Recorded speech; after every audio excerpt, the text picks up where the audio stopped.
حضرت عبداللہ ابن عباس رضی اللہ تعالی عنہ سے روایت ہے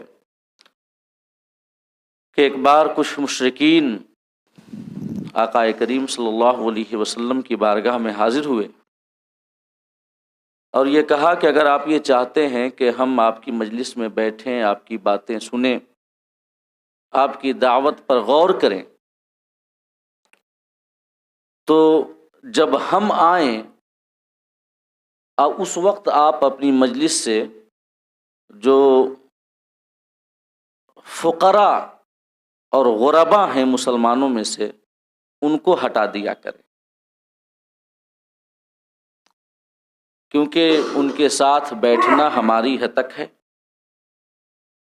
اور ان کے ساتھ بیٹھنے سے ہمیں تکلیف بھی ہوتی ہے، کیونکہ وہ اونی لباس پہنا کرتے تھے جس کی وجہ سے پسینہ کی بو آتی تھی، تو ان کی بو سے ہمیں تکلیف بھی ہوتی ہے۔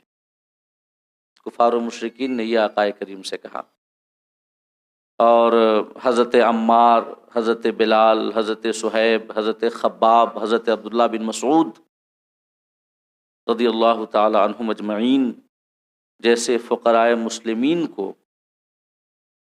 آقا کریم کی مجلس سے اٹھانے کے لیے کہا کہ اگر آپ چاہتے ہیں کہ ہم آپ کی مجلسوں میں آ کر بیٹھیں، آپ کی باتیں سنیں، آپ کی دعوت پر غور کریں، تو جب ہم آئیں تب آپ ان فقراء مسلمین کو اپنی مجلس میں نہ بیٹھنے دیں بلکہ انہیں دور کر دیں، پھر جب ہم چلے جائیں تو آپ انہیں بلا لیں۔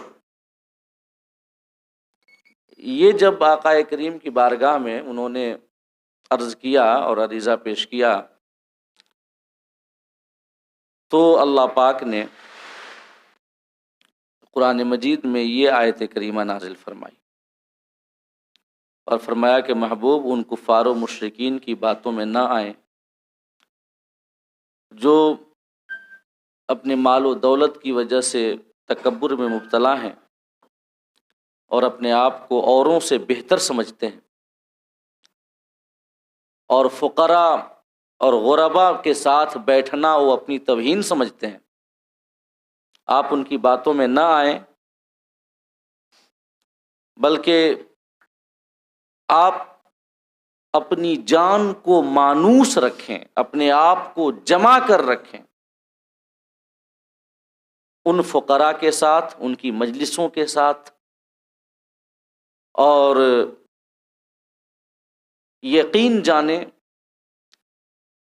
کہ ان کا اخلاص رب کی بارگاہ میں جو وقعت اور جو مقام رکھتا ہے وہ وقعت دنیا بھر کی دولت کا نہیں ہے، دنیا بھر کے مال کا نہیں ہے۔ وہ جو رب کی عبادت کرتے ہیں محض رب کی رضا کے لیے عبادت کرتے ہیں۔ اللہ پاک نے ان کے اخلاص کی گواہی دی کہ ان کی عبادت جو ہوتی ہے فقط میری رضا کے لیے ہوتی ہے، وہ چاہتے ہیں کہ میں ان سے راضی ہو جاؤں، اور میری رضا کے لیے وہ صبح و شام مجھے پکارتے ہیں۔ ایسے لوگوں کو آپ اپنی مجلسوں سے دور نہ کریں، اور کفار و مشرکین جو کہ تکبر میں مبتلا ہیں ان کو ان کے حال پر چھوڑ دیں۔ اگر وہ ایمان لائیں تو ان کا نفع ہے، نہ ایمان لائیں تو ان کا نقصان ہے، مگر مذہب اسلام مال و دولت کی وجہ سے کسی قسم کا امتیازی سلوک رکھنے کی اجازت ہرگز نہیں دیتا۔ ایسا نہیں ہے کہ اسلام کی نگاہ میں جو مال کے اعتبار سے کمزور ہیں ان کی وقت کم ہے اور جو مال کے اعتبار سے طاقتور ہیں ان کی وقت زیادہ ہے، بلکہ خدا کی بارگاہ میں اخلاص کی وقت ہے، تقوی اور پرہیزگاری کی اہمیت ہے۔ ان اکرمکم عند اللہ اتقاکم، اللہ پاک فرماتا ہے کہ اللہ کی بارگاہ میں سب سے زیادہ عزت والا وہ ہے جو سب سے زیادہ پرہیزگار ہے۔ تو فرمایا اللہ پاک نے کہ وَاصْبِرْ نَفْسَكَ، اور حالانکہ ایسا نہیں ہے کہ آقا کریم صلی اللہ علیہ وسلم فقراء اور غربائے مسلمین کو اپنی مجلس سے اٹھانے کا ارادہ کیے ہوں، ایسا ہرگز نہیں ہے۔ بس یہ پہلے ہی آپ کو منع کر دیا گیا اور فرمایا گیا کہ اگر آپ ان کو اٹھائیں گے اور امیروں کو بٹھائیں گے اپنی مجلس میں تو آپ دنیاوی زندگی کی زینت چاہتے ہیں، تریدو زینت الحیات الدنیا، آپ دنیاوی زندگی کا بناؤ سنگار چاہتے ہیں۔ اللہ کے رسول نے ہرگز ارادہ نہیں کیا تھا، پہلے ہی اللہ پاک سے کی جانب سے منع کر دیا گیا، یہ ورنہ آقا کریم صلی اللہ علیہ وسلم سے یہ محال ہے کہ آپ کسی کے تکبر پر اس کی مدد کریں، اس لیے کہ عمرا اور جو رؤسا تھے مشرکین مکہ میں سے، انہوں نے فقراء کو آقا کریم کی مجلس سے اٹھانے کا جو کہا تھا وہ تکبر کی وجہ سے کہا تھا، اور تکبر حرام ہے۔ اگر آقا کریم یہ ارادہ کر لیتے کہ جب وہ آئیں تو ہم ان غریب مسلمانوں کو ہٹا دیں اپنی مجلس سے، تو یہ ان مشرکین مکہ کے تکبر پہ مدد کرنا تھا، اور ہمارے آقا اس سے معصوم ہیں۔ آپ نے ارادہ بھی نہیں کیا تھا، بس ارادہ کرنے سے پہلے اللہ پاک نے اپنے حبیب کو منع کیا، اور حقیقت یہ ہے کہ یہ خطاب آقا کے واسطے سے عام مسلمانوں کو کیا گیا ہے، جو دوسرے مسلمان ہیں، مومنین کو یہ کیا گیا ہے کہ وہ فقراء کے ساتھ محبت رکھیں، ان کی مجلسوں میں بیٹھیں تو اپنی ہتک نہ محسوس کریں، بلکہ اپنے آپ کو ان کے ساتھ جمع کر کے رکھیں، کیونکہ فقراء کی مجلسوں میں بیٹھنا اور ان کی عزت و وقار اور ان کا احترام دل میں رکھنا یہ اللہ کی بارگاہ میں مقبول عمل ہے، یہ تکبر کو ختم کرنے والا ہے، تواضع کو پیدا کرنے والا ہے اور انکساری کو پیدا کرنے والا ہے۔ تو یہ در حقیقت عام مومنین کے لیے حکم ہے۔ اور ایک توجہ یہ بھی ہو سکتی ہے کہ یہ کفار اور مشرکین کو اللہ رب العزت نے یہ چتایا ہے اور بتایا ہے کہ تمہارے مال اور تمہاری دولت کی ہماری بارگاہ میں کوئی اہمیت نہیں ہے۔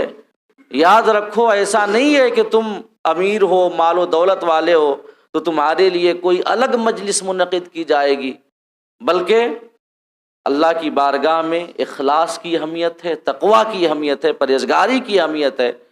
تمہاری تمام دولتیں مل کر بھی عمار، ابن مسعود، صہیب، بلال اور خبار کے اخلاص کا کبھی مقابلہ نہیں کر سکتی۔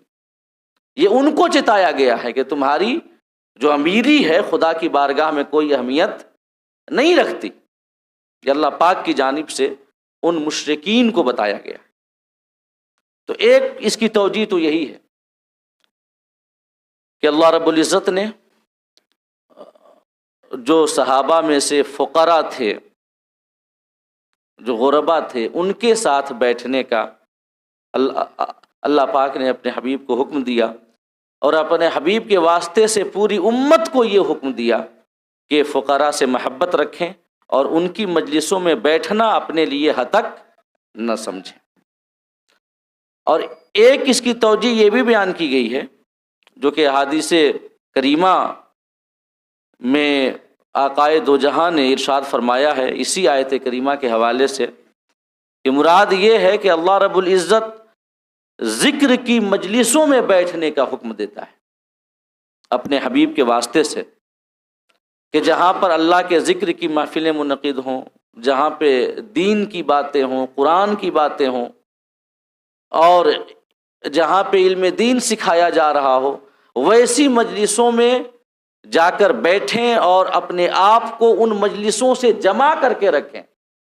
ان مجلسوں میں بیٹھنے سے کبھی انقباض کی کیفیت طاری نہ ہو، کبھی ایسا نہ لگے کہ ایسی مجلسوں میں ہم آتے ہیں تو ہمارا کسی قسم کا نقصان ہوتا ہے۔ پہلے حدیث سن لیں کہ حضرت عبداللہ بن عباس رضی اللہ تعالی عنہ سے مروی ہے کہ آقائے دو جہاں صلی اللہ علیہ وسلم عبداللہ بن رواحہ اور دیگر صحابہ کی مجلس کے پاس سے گزرے، اور اس وقت حضرت عبداللہ بن رواحہ جو تھے دوسرے صحابہ کو ذکر الہی اور قرآن کی باتیں بتا رہے تھے. صحابہ بیٹھے ہوئے تھے اور حضرت عبداللہ بن رواحہ جو تھے یہ اللہ کا ذکر کر رہے تھے، قرآن کی آیتیں پڑھ کر سنا رہے تھے. تو جب آقا کریم صلی اللہ علیہ وسلم ان کے قریب سے گزرے تو آقا نے فرمایا کہ اما انکم للملأ الذین امرنی اللہ ان اصبر نفسی معہم. آقا نے صحابہ کی اس مجلس کو دیکھا کہ حضرت عبداللہ بن عمر اللہ کا ذکر کر رہے ہیں، قرآن کی تلاوت کر رہے ہیں، دیگر صحابہ بیٹھ کر کے سماعت کر رہے ہیں.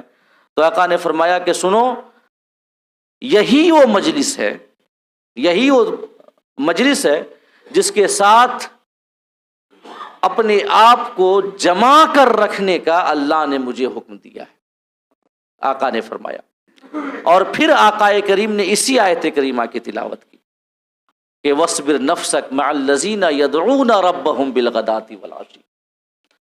یہ آیت کریمہ آقا نے تلاوت کی کہ اللہ پاک نے فرمایا کہ اپنے آپ کو جمع کے رکھو ان لوگوں کے ساتھ جو صبح و شام اپنے رب کو پکارتے ہیں. آقا نے فرمایا کہ یہی وہ ذکر کی محفل ہے، یہی وہ علم دین کی محفل ہے، یہی وہ قرآن کی محفل ہے جس کے ساتھ اپنے آپ کو جمع کر رکھنے کا اللہ نے مجھے حکم دیا ہے.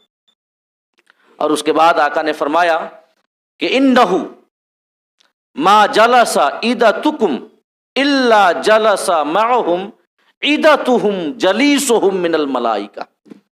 آقا نے پھر فرمایا کہ سنو کہ جب تم میں سے کچھ لوگ بیٹھتے ہیں ایسی مجلسوں میں اللہ کے ذکر کے لیے، قرآن کی تلاوت کے لیے، قرآن کی باتوں کے لیے، تو اللہ رب العزت ملائکہ کو حکم دیتا ہے تو وہ بھی آ کر کے ایسی مجلسوں میں بیٹھ جاتے ہیں. جب بھی ایسی مجلسیں منعقد ہوتی ہیں، جہاں بھی، چاہے دو لوگ ہی بیٹھ کر اللہ کا ذکر کیوں نہ کریں، کوئی ضروری نہیں ہے کہ بہت بڑی محفل ہو، ہزاروں کے قریب لوگ جمع ہو تبھی وہاں پر ملائکہ آتے ہیں. عیدتن، آقا کریم نے فرمایا عیدتن، اور اس کی ایک لغت ہے عدتن، دونوں ہے، دال پر تشدید کے ساتھ، دال پر زبر کے ساتھ. اور مراد یہ ہے کہ گنتی کے چند لوگ، گنتی کے، یا آپ کہیں گے کچھ لوگ. اب کچھ لوگ چاہے ہزاروں میں ہو چاہے دو چار ہوں، اللہ کی بارگاہ میں تعداد نہیں دیکھی جاتی، دلوں کا اخلاص دیکھا جاتا ہے. یہ ہماری یہ محفل ہے درس قرآن کی، حاضری عام طور سے کم ہوتی ہے، تو ہم یہ نہ سمجھیں کہ حاضری کم ہے، کچھ لوگ انگلیوں پر گنے جانے کے لائق آئے ہیں، تو اتنی کم حاضری والی محفل کا مرتبہ خدا کی بارگاہ میں کم ہے، اور جو کروڑوں روپے خرچ کر کے جو اجتماع کی محفلیں منعقد کی جاتی ہیں، جہاں پر لاکھوں کی تعداد میں لوگ آتے ہیں، اس کی محفل، اس کی وقت خدا کی بارگاہ میں زیادہ ہے، ایسا نہیں ہے، بلکہ خدا کی بارگاہ میں محض اخلاص دیکھا جاتا ہے.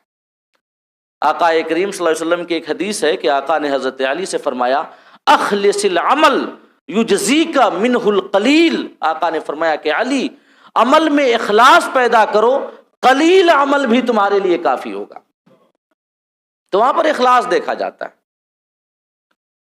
گنتی کے برابر لوگ ہوں مگر اخلاص کے ساتھ بیٹھے ہوں، دین کی باتیں سیکھنے کے لیے بیٹھے ہوں، ذکر الہی کی برکتیں حاصل کرنے کے لیے بیٹھے ہوں، تو یقین جانیں اللہ کی بارگاہ میں اس محفل کا بھی بڑا مرتبہ ہے، بڑا مقام ہے، اور اللہ پاک اپنی رحمتیں عطا کرتا ہے.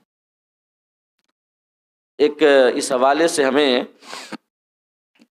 ایک واقعہ یاد آتا ہے کہ ایک شخص تھا جو کافی دور سے، اس کا گھر بڑا دور تھا، تو وہ دور سے ہر جمعہ کو پہلے آیا کرتا تھا تاکہ امام صاحب کی تقریر اور امام صاحب کا خطبہ سنیں، جو وہ بیان کریں. ہر جمعرات کو ہر جمعہ کو اس کا یہی معمول تھا کہ وقت سے پہلے آ جاتا. ایک بار ایسا ہوا کہ کچھ مشغولیت کی وجہ سے، مصروفیت کی وجہ سے وہ وقت پر نہ پہنچ سکا، اور اتفاق سے جب وہ مسجد پہنچا تو امام صاحب اپنی تقریر جو تھی وہ ختم کر چکے تھے. نماز ہوئی، نماز کے بعد مسجد کے کونے میں وہ شخص بیٹھ گیا اور رونے لگ گیا. تو امام صاحب اس کے پاس گئے اور پوچھا کہ آخر روتے کیوں، اس رونے کی وجہ کیا ہے؟ تو اس شخص نے عرض کیا کہ حضرت میں ہر جمعہ پہلے آ جایا کرتا تھا، آپ جو باتیں بتاتے تھے ان کو سنتا تھا، اور آج آپ کی تقریر مجھ سے مس ہو گئی، میں دیر سے پہنچا تو میرا نقصان ہو گیا کہ میں دین کی بات نہیں سیکھ سکا، اسی نقصان کی وجہ سے رو رہا ہوں۔ تو امام صاحب نے کہا بس اتنی سی بات، بیٹھو۔ اس نے بیٹھا، وہ بیٹھ گیا، اور امام صاحب نے پوری تقریر منوان اس کے سامنے دہرا دی، پوری تقریر بیان کر دی۔ جب پوری تقریر سن چکا تو اس کے بعد پھر وہ رونے لگ گیا۔ تو امام صاحب نے کہا کہ اب کیوں روتے ہو؟ اب تو پوری باتیں سن لی تم نے، میں نے تمام باتیں بتا دی جمعے میں جو میں نے تقریر کی تھی۔ تو اس نے عرض کیا کہ میں اس وجہ سے روتا ہوں کہ صرف مجھ ایک کے لیے آپ نے پھر سے پوری محنت کی اور پوری تقریر بیان کر دی۔ تو امام صاحب نے کہا کہ تجھ ایک کے لیے نہیں بلکہ تیرے اخلاص کے لیے، وہ اخلاص جو ہزاروں کے مجمع پر بھاری ہے، اس اخلاص کی وجہ سے میں نے پوری تقریر تمہارے سامنے بیان کی۔ تو اخلاص کی بڑی اہمیت ہے خدا کی بارگاہ۔ آقا نے فرمایا کہ تم میں سے کچھ لوگ جب بیٹھتے ہیں تو فرشتے بھی آ کر کے اس محفل میں بیٹھ جایا کرتے ہیں، چاہے گنتی کے برابر لوگ کیوں نہ۔ اخلاص شرط ہے۔ اور اس کے بعد آقا فرماتے ہیں ان سبح اللہ سبحو، کہ اگر لوگ اللہ کی تسبیح کریں تو وہ ملائکہ بھی تسبیح کرتے ہیں۔ وَإِنْ حَمَدُ اللَّهَ حَمَدُوا، اور اگر لوگ اللہ کی تعریف بیان کریں تو ساتھ میں وہ ملائکہ بھی اللہ کی تعریف بیان کرتے ہیں۔ وَإِنْ كَبَّرُوا اللَّهَ كَبَّرُوهُ، اور اگر لوگ اللہ اکبر کہیں تو ساتھ میں وہ ملائکہ بھی اللہ اکبر کہتے ہیں۔ اور پھر اس کے بعد یصعدون الی الرب، وہ اللہ کی بارگاہ میں حاضر ہوتے ہیں اس محفل کے بعد۔ تو وہ اللہ کی بارگاہ میں عرض کرتے ہیں ملائکہ کہ مولا ربنا ان عبادک سبحوک فسبحنا وکبروک فکبرنا وحمدوک فحمدنا فیقول ربنا یا ملائکتی اشہدکم انی قد غفرت لہم۔ وہ اللہ کی بارگاہ میں عرض ہو کر کے یہ حاضر ہو کر کے عرض کرتے ہیں کہ مولا ایک محفل تھی، ہم اس محفل میں حاضر ہوئے، ان لوگوں نے تمہاری تسبیح بیان کی، ساتھ میں ہم نے بھی تسبیح بیان کی، تمہاری تعریف کی، ہم نے بھی تمہاری تعریف کی، تمہاری بڑائی بیان کی، ہم نے بھی تمہاری بڑائی بیان کی۔ تو اللہ پاک فرماتا ہے کہ میں تم سب کو گواہ بناتا ہوں کہ ان سب کو میں نے بخش دیا ہے۔ اللہ پاک سب کی مغفرت فرما دیتا ہے۔ تو اسی محفل میں کوئی ایسا شخص ہوتا ہے جو کہ اللہ کے ذکر کی نیت کے ساتھ اس محفل میں حاضر نہیں ہوتا ہے، بلکہ اس کی نیت کچھ اور ہوتی ہے، کسی اور کام سے، کوئی اور مطلب سے وہاں پر جاتا ہے۔ تو وہ عرض کرتے ہیں کہ مولا فلاں شخص جو تھا نا، اس کی نیت تو ذکر الہی کی نہیں تھی، اس کی نیت میں اخلاص نہیں تھا۔ تو اللہ پاک فرماتا ہے کہ میں نے جن کی نیتیں بہتر تھیں ان کو بھی بخش دیا، اور جس کے دل میں اخلاص نہیں تھا اس کو بھی بخش دیا، کیونکہ ہم القوم لا یشقی بہم جلیسہم، کیونکہ میرے ذکر کی محفل ایسی محفل ہے کہ اگر کوئی دوسری نیت کے ساتھ بھی آ کر کے بیٹھے تو کبھی ناکام و نامراد نہیں ہوتا، اسے بھی میری رحمت میں سے حصہ ملتا ہے۔ تو وصبر نفسک میں جو اللہ پاک نے فرمایا کہ اپنے آپ کو جما کے رکھو ان لوگوں کے ساتھ جو اپنے رب کو پکارتے ہیں، مراد یہ ہے کہ جہاں پر اللہ کے ذکر کی محفلیں قائم ہوں، اللہ رب العزت کی باتیں ہو رہی ہوں، قرآن کی باتیں ہو رہی ہوں، حدیث اور دین کی باتیں ہو رہی ہوں، ان محفلوں میں اپنے آپ کو جما کے رکھو، اللہ پاک فرمانا چاہتا ہے۔ ان مجلسوں سے اپنا تعلق مضبوط کرو، ان مجلسوں میں بیٹھو۔ آقا کریم کی ایک حدیث ہے کہ آقا نے فرمایا کہ جب تم جنت کی کیاریوں کو دیکھو، اذا رأیتم ریاض الجنہ فرتعوا، آقا نے فرمایا کہ جب تم جنت کی کیاریوں کو دیکھو تو خوب کھاؤ پیو.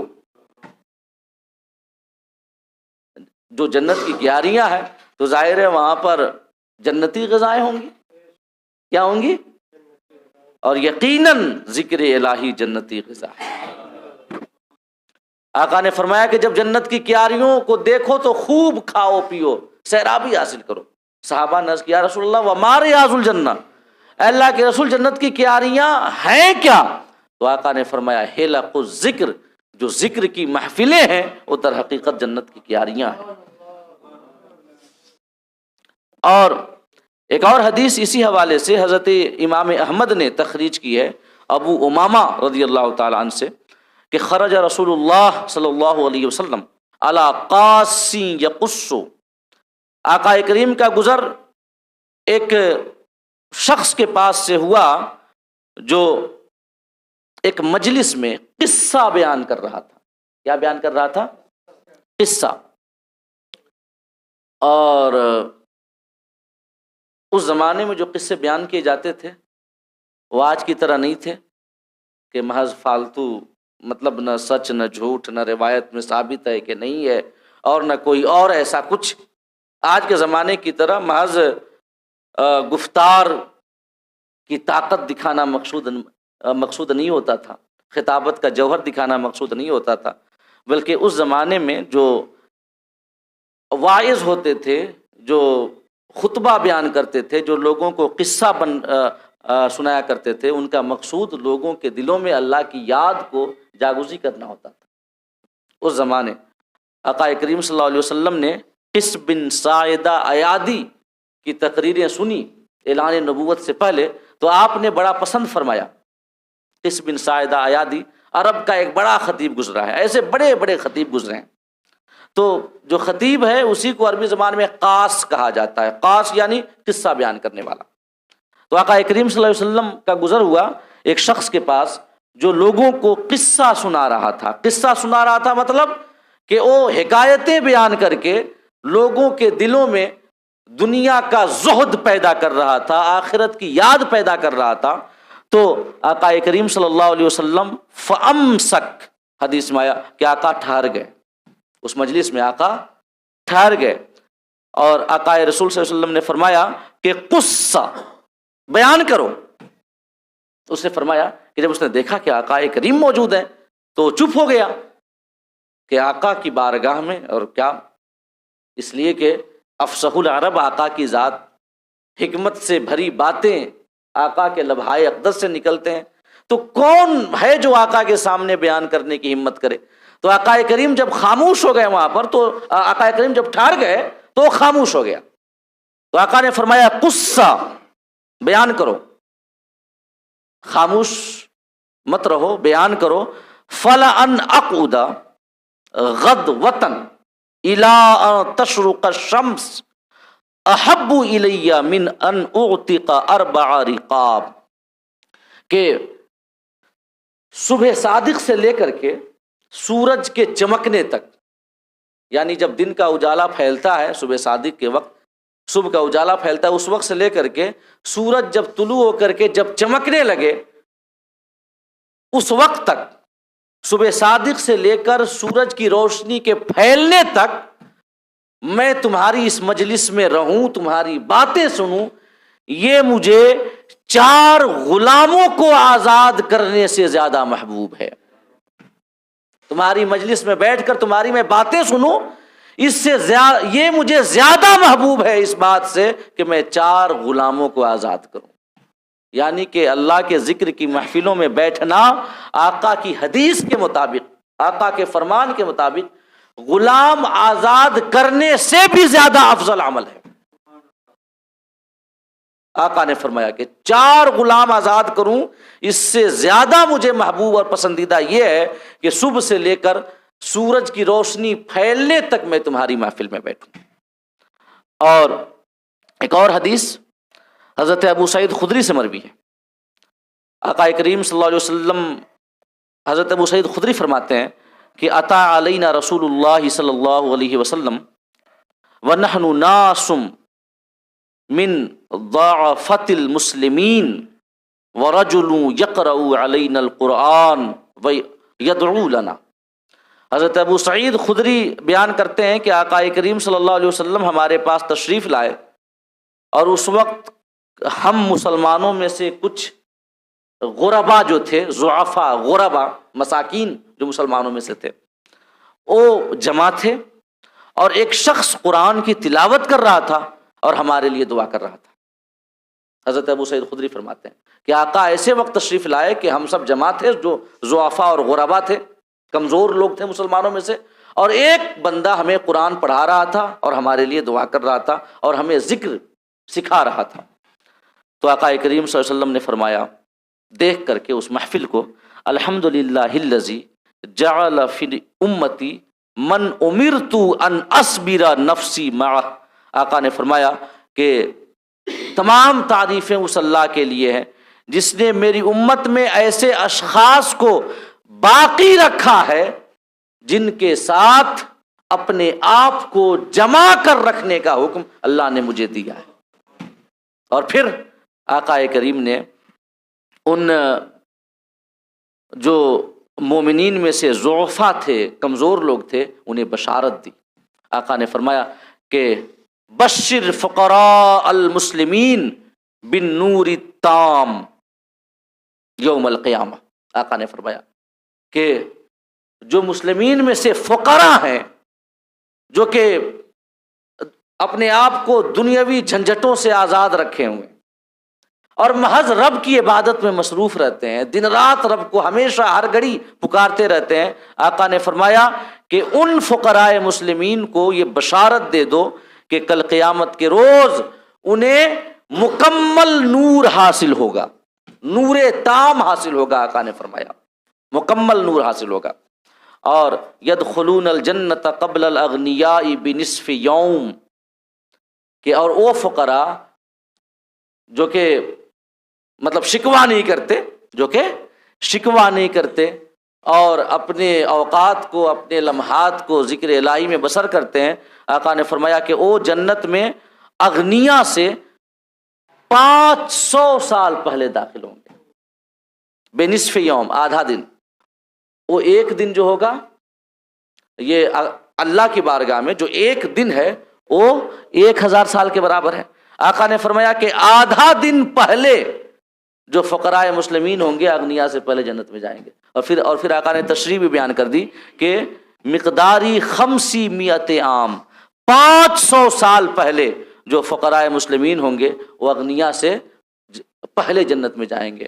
اور آقا نے فرمایا کہ ہؤلاء فی الجنۃ یتنعمون وہؤلاء یحاسبون، جو غربا ہوں گے وہ جنت کی نعمتوں سے لطف اندوز ہو رہے ہوں گے، اور جو اغنیا ہوں گے وہ حساب کتاب دے رہے ہوں گے۔ وہ کیا دے رہے ہوں گے؟ حساب دے رہے ہوں گے۔ آقا کی ایک حدیث ہے نا، آقا فرماتے ہیں کہ اللہ رب العزت غریبوں کو بشارت ہو، آقا نے فرمایا غریبوں کو بشارت ہو کہ اللہ ان کو وہی کھلاتا ہے جو امرا کو کھلاتا ہے۔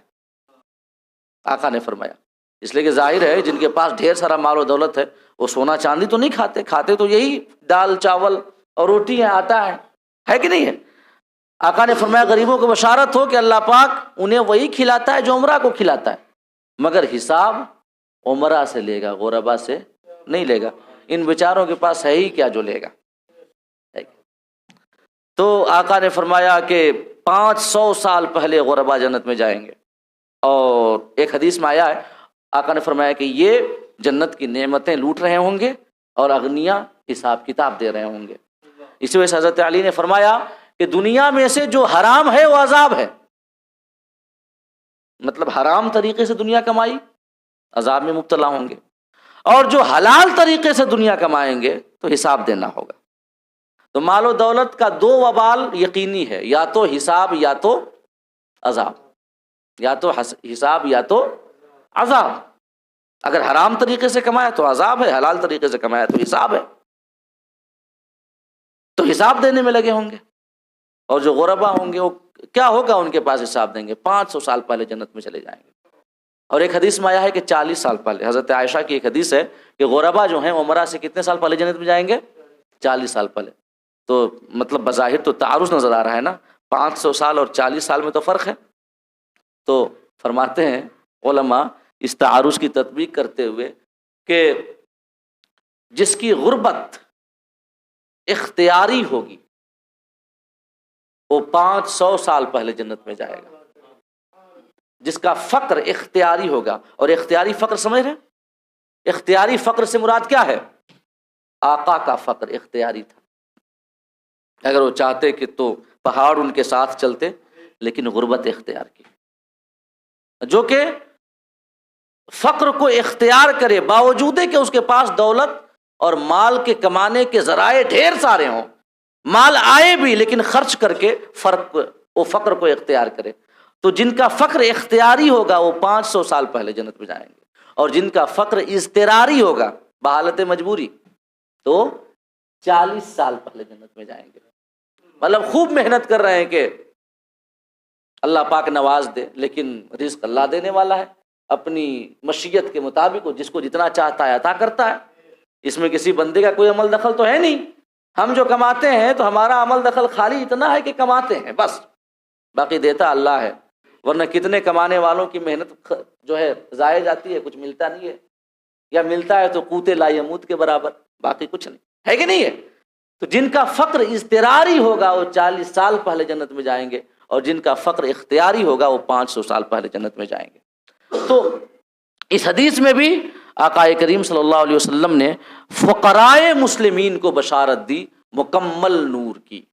اور ان کی مجلس میں آقا کریم صلی اللہ علیہ وسلم حاضر ہوئے، اور آپ نے فرمایا کہ اللہ کی تعریف ہے، اللہ پاک کے لیے تمام تعریفیں ہیں کہ اس نے ابھی میری امت میں سے ایسے لوگوں کو باقی رکھا ہے جن کے ساتھ اپنے آپ کو جمع کر رکھنے کا اللہ نے ہمیں حکم دیا ہے. تو ایک اور حدیث حضرت ثابت اسی معنی کی کئی ساری حدیث ہیں.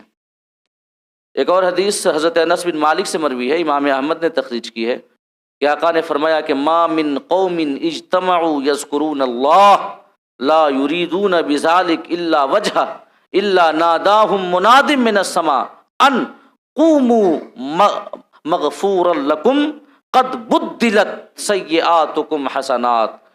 کہ جب بھی کچھ لوگ اخلاص کے ساتھ ذکر الہی کے لیے حاضر ہوتے ہیں، کوئی اور ان کا مقصد نہیں ہوتا، محض رضا الہی، اخلاص کے ساتھ ذکر الہی کے لیے جمع ہوتے ہیں، تو ایک آسمان سے منادی ندا کرتا ہے کہ قوموا مغفور لکم، مجلس سے اس حال میں کھڑے ہو، مطلب واپس پلٹو کہ اللہ نے تمہیں بخش دیا ہے، اللہ نے تمہیں بخش دیا ہے، اور تمہاری خطاؤں کو اللہ پاک نے نیکیوں سے بدل دیا ہے. قد بدلت سیئاتہم حسنات. تو ایک تفسیر یہ بیان کی گئی ہے کہ اللہ رب العزت نے ذکر کی محفلوں میں ہمیں حاضر ہونے کا حکم دیا. ذکر کی محفلوں میں جانے سے ہمارے دل پہ انقباض کی کیفیت طاری نہ ہو کہ وقت کی بربادی ہے، جتنی دیر یہاں بیٹھے ہیں کہیں اور جاتے تو ہو سکتا ہے دنیا کما لیتے، ہو سکتا ہے کچھ اور کام کر لیتے، ہو سکتا ہے کچھ اور معاملات ہمارے نمٹ جاتے. اللہ اور اس کے رسول کے ذکر کی محفلوں میں حاضری یقین جانے کہ دنیا آخرت کی سعادتوں کا سبب ہے. اللہ پاک دنیا کی بھی رحمتیں عطا کرتا ہے، اخروی رحمتیں بھی عطا کرتا ہے. ایک حدیث پاک ہے کہ جہاں پر ذکر الہی منعقد ہوتی ہے اور یا ایسی محفل منعقد ہوتی ہے، وہاں پر رحمت الہی کا نزول ہوتا ہے، سکینہ کا نزول ہوتا ہے، اور ساتھ ہی ساتھ ملائکہ اتنی کثرت کے ساتھ اس محفل میں حاضر ہوتے ہیں کہ وہاں سے لے کے آسمان دنیا تک خالی ملائکہ ہی ملائکہ رہتے ہیں. اب ایک اور توجیہ وَاصْبِرْ نَفْسَكَ مَعَ الَّذِينَ يَدْعُونَ رَبَّهُمْ بِالْغَدَاةِ وَالْعَشِيِّ کی علماء نے یہ بیان کی ہے کہ اللہ پاک نے اولیاء کے ساتھ، صلحاء کے ساتھ، اپنے نیک بندوں کے ساتھ نسبت اختیار کرنے، صحبت اختیار کرنے، تعلق استوار کرنے کا حکم دیا ہے. اللہ پاک فرماتا ہے کہ ان لوگوں سے جو اللہ رب العزت سے تعلق قائم کرنا چاہے. ہم کرنا چاہتے ہیں کہ نہیں کرنا چاہتے ہیں؟ اللہ سے رشتہ استوار کرنا چاہتے ہیں؟ یقیناً. کون مومن ہوگا جو اللہ پاک سے اپنے رشتے عبودیت کو مضبوط نہ کرنا چاہتا ہوگا؟ تو وہ لوگ جو اللہ رب العزت کی ذات سے اپنا رشتہ مضبوط کرنا چاہیں، جو اللہ پاک سے تعلق مضبوط کرنا چاہیں، اللہ پاک ان کو حکم دیتا ہے کہ وَاصْبِرْ نَفْسَكَ مَعَ الَّذِينَ يَدْعُونَ رَبَّهُمْ بِالْغَدَاةِ وَالْعَشِيِّ، کہ اگر مجھ سے تعلق مضبوط کرنا چاہتے ہو تو پہلے جاؤ ان لوگوں سے تعلق بناؤ جن کا تعلق پہلے ہی سے مجھ سے قائم ہے۔ اگر مجھ سے رشتہ بنانا چاہتے ہو تو جاؤ پہلے ان سے رشتہ بناؤ جن کا آلریڈی میرے ساتھ رشتہ بنا ہوا ہے، یعنی اولیاء کے ساتھ، اللہ کے محبوب بندوں کے ساتھ، ان کے ساتھ ہم توسل و تمسک اختیار کریں۔ اور اللہ پاک نے اولیاء کی جو ایک یہاں پر جو ڈیفینیشن بیان کی وہ کیا ہے؟ فرمایا یدعون ربہم بالغداۃ والعشی، اور ہمارے اولیاء وہ ہیں جو صبح و شام اپنے رب کی عبادت کرتے ہیں، صبح و شام۔ اور صبح و شام سے مراد یہ نہیں ہے کہ خالی صبح کے وقت اور شام کے وقت، مراد یہ ہے کہ ہر آن، ہر گھڑی، ہر لمحہ۔ جیسے نہیں کوئی شخص اگر ایک کام کو ہمیشہ کرتا رہے تو ہم اس سے کہہ دیتے ہیں محاورتاً کہ صبح و شام تمہارا یہی کام ہی ہے، اس کے علاوہ تمہارے پاس اور کوئی کام ہی نہیں ہے، کہہ دیتے ہیں نا۔ تو یہاں پہ صبح و شام سے مراد یہ نہیں ہوتا کہ صبح کے وقت کرتے ہو اور شام کے وقت کرتے ہو، مراد ہوتا ہے کہ تم ہمیشہ یہی کام کرتے ہو۔ کوئی شخص کسی کی مطلب دوسرے لوگوں کی غیبت کرتا ہے، برائیاں کرتا ہے، تو ہم اس کے بارے میں کہتے ہیں ارے صبح و شام اس کا یہی تو کام ہی ہے کہ لوگوں کی برائیاں کرتا رہتا ہے کہ نہیں؟ تو مراد یہ ہے، اللہ فرمانا چاہتا ہے کہ میرے اولیاء وہ ہیں جن کی زندگی کا ہر آن، جو صبح و شام مطلب ہر گھڑی، ہر لمحہ اپنے رب کی عبادت کرتے رہتے ہیں، جن کا ایک لمحہ بھی میری یاد سے غافل نہیں گزرتا، وہ میرے اولیاء ہیں، اللہ پاک فرماتا ہے۔ اور یہیں سے ولی کی جو تعریف ہمیں سمجھ میں آتی ہے کہ ولی وہ ہے جو سب سے زیادہ ہر گھڑی، ہر آن، ہر لمحہ اپنے اوقات کو اللہ کی عبادت میں گزارے، اللہ کی یاد میں گزارے، جو ایک پل کے لیے بھی یاد الہی سے غافل نہ ہو۔ یہ پہلی ڈیفینیشن۔ ان کی تعریف جو ولی ہیں ان کی ڈیفینیشن کا پہلا حصہ کہ وہ جو ہیں ہر گھڑی عبادت کرتے ہیں، اور دوسرا حصہ کیا ہے؟ وہ جو عبادت کرتے ہیں دنیا کے لیے نہیں کرتے اور آخرت کے لیے بھی نہیں کرتے۔ اس وجہ سے بھی نہیں کرتے کہ دنیا میں کچھ ان کو حاصل ہو جائے، مقام و مرتبہ، عزت یا مال و دولت، اور اس وجہ سے بھی نہیں کرتے کہ انہیں آخرت میں جنت جہنم سے چھٹکارا یہ حاصل ہو جائے، نہیں، بلکہ یریدون وجہہ، جو عبادت فقط کرتے ہیں تو رب کی رضا کے لیے کرتے ہیں۔ اور اس کے بعد فرمایا ولا تعد عیناک عنہم، میرے ایسے ولیوں سے اپنی نگاہیں نہ پھیرو، ترید زینت الحیات الدنیا، تم دنیاوی زندگی کا سامان چاہتے ہو کہ تم اپنے اوقات کو محض دنیا کمانے میں گزارو، اور اولیاء کے ساتھ کسی قسم کا تعلق، ان کی محفلوں میں حاضری، اللہ کے نیک بندوں کی مجلسوں میں جانا، ان کی صحبت اختیار کرنا، یہ سمجھتے ہو کہ اگر ہم یہاں بیٹھتے ہیں تو ہمارا وقت برباد جاتا ہے۔ ایسا نہیں ہے، بلکہ جب تم ہمارے نیک بندوں کی صحبت اختیار کرو گے، اللہ فرمانا چاہتا ہے ان کی محفلوں میں بیٹھو گے تو ہمارے نیک بندے وہ ہیں جن کی بارگاہوں سے دنیا بھی ملتی ہے اور دین بھی ملتا ہے، لہٰذا ان کی بارگاہوں میں جاؤ گے، دنیا میں بھی سرخروئی حاصل کرو گے، آخرت میں بھی سرخروئی حاصل کرو گے۔ اور اس کے بعد فرمایا وَلَا تُطِعْ مَنْ أَغْفَلْنَا قَلْبَهُ عَنْ ذِكْرِنَا، آخری باتیں عرض کر دوں۔ اللہ پاک نے فرمایا کہ اس کا کہا نہ مانو جس کے دل کو ہم نے اپنی یاد سے غافل کر رکھا ہے، یعنی کہ اللہ فرماتا ہے کہ ہم نے غافل کر رکھا ہے، مطلب کہ اگر کسی کا من نہیں لگتا عبادت و ریاضت میں، اللہ کے ذکر میں، ایسی مجلسوں میں حاضری میں، یا اللہ والوں سے تعلق مضبوط کرنے میں اس کا من نہیں لگتا، اس کا دل اس بات کی گواہی نہیں دیتا، وہ نہیں چاہتا کہ وہ اس قسم کے نیک کام کرے، تو اللہ فرماتا ہے کہ وہ نہ سمجھے کہ وہ نہیں کر رہا ہے، بلکہ فرماتا ہے اغفلنا قلبہ عن ذکرنا، ہم نے اس کے دل کو اپنی یاد سے غافل کر رکھا ہے، ہم نے قابل نہیں سمجھا کہ اس کا دل ہمارے ذکر سے مملو ہو، اس کے دل میں ہماری یاد ہو، ہم نے قابل نہیں سمجھا۔ اللہ پاک قابل دیکھتا ہے، جب قابل دلوں کو دیکھتا ہے ان میں اپنی یاد بھر دیتا ہے۔ اور اس کے بعد فرمایا واتبع ہواہ، اور اپنے خواہشات کے وہ پیچھے لگ گیا، اس کی بات نہ مانو۔ مطلب کہ جو ذکر الہی سے غافل ہو جاتا ہے نا، وہ اپنی خواہشات کا پیروکار ہو ہی جائے گا، احکام الہی کو ترک کر دے گا، دین کو چھوڑ دے گا۔ ذکر الہی ایک نور ہے، جو ہمیں رہنمائی عطا کرتا ہے، ہدایت عطا کرتا ہے، صحیح اور غلط کی تمیز بتاتا ہے۔ اللہ کی یاد سے غافل ہونا خواہشات کے پیچھے ہمیں لگا دیتا ہے۔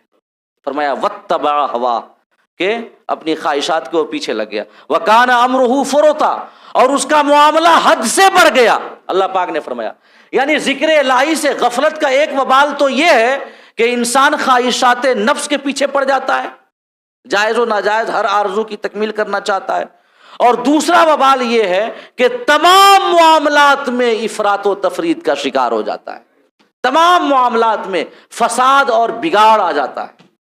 ذکر الہی سے دل غافل ہوا، جہاں ہم نے ذکر الہی کو چھوڑا، اس نور کو چھوڑا، تو زندگی کے تمام شعبوں میں ہمارے فساد آ جائے گا اور ہم بگاڑ کا شکار ہو جائیں گے، چاہے وہ ہماری انفرادی زندگی ہو، معاشرتی زندگی ہو، خاندانی زندگی ہو، سیاسی زندگی ہو، معاشی زندگی ہو، کوئی بھی زندگی کا شعبہ ہو، یقین جانے اللہ سے رشتہ ٹوٹا کہ زندگی کے تمام شعبے فساد کا شکار ہو گئے۔